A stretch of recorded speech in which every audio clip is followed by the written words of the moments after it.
বন্ধুরা, ওবিসি রায় সংক্রান্ত কেসের দুটো খবর আজকে আনন্দবাজার পত্রিকায় চোখে পড়লো, তাই এই গুরুত্বপূর্ণ আপডেটটা আপনাদের সামনে নিয়ে এলাম। প্রথমে আমি আজকে আপনাদের আনন্দবাজার পত্রিকার খবরটা দেখিয়ে দেবো। দেখে নিন, আনন্দবাজার অনলাইনে আজকে এই খবরটা প্রকাশিত হয়েছে। আনন্দবাজার অনলাইনে আজকে এই খবরটা প্রকাশিত হয়েছে। আমি আপনাদেরকে ডেটটাও একবার দেখিয়ে দিতে চাইবো। এটা হচ্ছে আনন্দবাজার অনলাইনের খবর এবং এটা হচ্ছে আজকের ডেট, ঠিক আছে।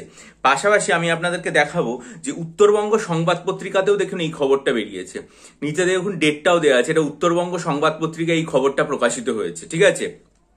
কি বলা হচ্ছে দেখুন খবরে যেটা বলা হচ্ছে সেটা হচ্ছে যে রাজ্যের 12 লক্ষ ওবিসি সংক্রান্ত ওবিসি শংসাপত্র বাতিল সংক্রান্ত একটা মামলা খারিজ করে দিল সুপ্রিম কোর্ট। রাজ্যের 12 লক্ষ ওবিসি শংসাপত্র বাতিল সংক্রান্ত একটা মামলা সুপ্রিম কোর্টে খারিজ হয়ে গেল। এবার আসি আমরা বিষয়বস্তুতে। রাজ্যের 12 লক্ষ ওবিসি শংসাপত্র বাতিল সম্পর্কিত একটা মামলা খারিজ করে দিল সুপ্রিম কোর্ট। এই মামলাটি গত 6 জানুয়ারি দায়ের হয়েছিল সুপ্রিম কোর্টে।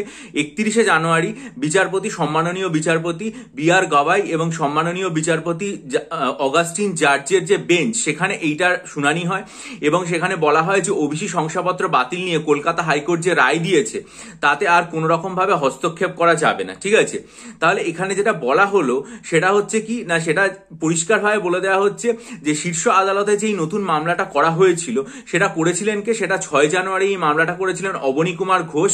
এই মামলাটিতে বিবাদী পক্ষ ছিল এবং এই যে দুই বিচারপতি, তাদের বেঞ্চ খুব স্পষ্টভাবে জানিয়ে দিয়েছে যে এই সংক্রান্ত কোনো আবেদনের যে আবেদন করা হয়েছিল, অর্থাৎ স্পেশাল লিভ পিটিশন দায়ের করা হয়েছিল, সেই স্পেশাল লিভ পিটিশনের ক্ষেত্রে আর কোন রকম কলকাতা হাইকোর্টের যে রায় সেটাতে কোন রকম ভাবে হস্তক্ষেপ করা হবে না, সেটা আর কি পরিষ্কারভাবে বলে দেওয়া হয়েছে, ঠিক আছে।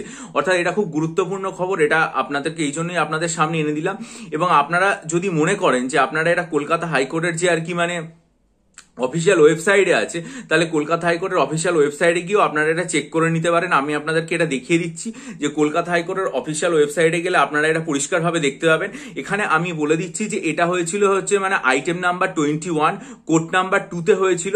Supreme court of India records of proceeding special leave petition, diary number কত ছিল 994/2025 9924/2025। এবং এই যে কেসটা রয়েছে সেই কেসটাতে পিটিশনার ছিল অবনী কুমার ঘোষ। আর এইটাতে যে অর্ডারটা হয় সেটা কি বলা হয়েছে, we are not inclined to interfere with the judgement and the order passed by the high court. পরিষ্কারভাবে বলা হয়েছে we are not inclined to interfere order passed by the high court, ঠিক আছে। অর্থাৎ the leave petition accordingly is dismiss, the leave petition is accordingly. দেখুন আমি এখানে পরিষ্কারভাবে নিচে লাল দাগ দেওয়া আছে 3 নম্বর পয়েন্টটাতে, এখানে খুব স্পষ্টভাবে উল্লেখ করে দেওয়া হয়েছে the leave petition accordingly dismiss. অর্থাৎ এই যে স্পেশাল লিভ পিটিশনটা দায়ের করেছিলেন পিটিশনার অবনী কুমার ঘোষ, সেটা যে ডায়েরি নাম্বার সেটা হচ্ছে 994/2025, এটা পুরোপুরিভাবে ডিসমিস করে দেওয়া হয়েছে, ঠিক আছে। তাই ওবিসি কেস সংক্রান্ত জাস্টিস বি.আর. গাভাই এবং জাস্টিস অগাস্টিন জর্জের বেঞ্চে এই যে রায়টা এসছে, শুক্রবার শুনানি হয়েছিল। আজকে আনন্দবাজার পত্রিকা এবং তার পাশাপাশি উত্তরবঙ্গ সংবাদেও আমি খবরটা দেখলাম, খুব গুরুত্বপূর্ণ বলে মনে হলো, সেটা আপনাদেরকে দিয়ে দিলাম। এরপর দেখা যাক, আমরা তো জানি যে ওবিসি কেস সংক্রান্ত ব্যাপারে একটা মামলা রয়েছে, যে মূল মামলা, সেটা শুনানি সম্ভবত 18 তারিখ রয়েছে। এবার দেখা যাক সেখানে কি হয়, সেটাতে যে ধরনের আপডেট পাওয়া যাবে সেটা নিশ্চয়ই আমার চ্যানেলে জানাবো। তার সাথে আপনারা যদি মনে করেন যে হাইকোর্টের পরীক্ষা এলডিএ এবং তার সাথে ক্লার্কশিপ এবং মিসলেনিয়াস পরীক্ষার ডেসক্রিপটিভ বাংলা, ইংরেজি, কারেন্ট অ্যাফেয়ার্স, এসে এবং প্রেস রাইটিং নিতে চান, তাহলে 19শে জানুয়ারি আমার ভিডিওটা খুব মনোযোগ দিয়ে দেখে আমার সাথে যোগাযোগ করবেন। আর যদি মনে করেন WBCS, মিসলেনিয়াস এবং ক্লার্কশিপ প্রিলিমস এর মক টেস্ট নিতে চান, তাহলে 3 জানুয়ারির ভিডিও দেখে ডিসক্রিপশন বক্সে আমার জিমেল আইডি দেওয়া আছে, সেটার মাধ্যমে আমার সাথে যোগাযোগ করুন। ভালো থাকুন, বিজয়ী হন, সফল হন। চ্যানেলটা সাবস্ক্রাইব করে বেল আইকন প্রেস করুন, ভিডিওটা লাইক করুন, বন্ধুদের মাঝে শেয়ার করুন এবং আপনাদের গুরুত্বপূর্ণ মতামত দিয়ে আমি ঋদ্ধ করবেন। ভালো থাকবেন, মা সরস্বতীর আশীর্বাদে।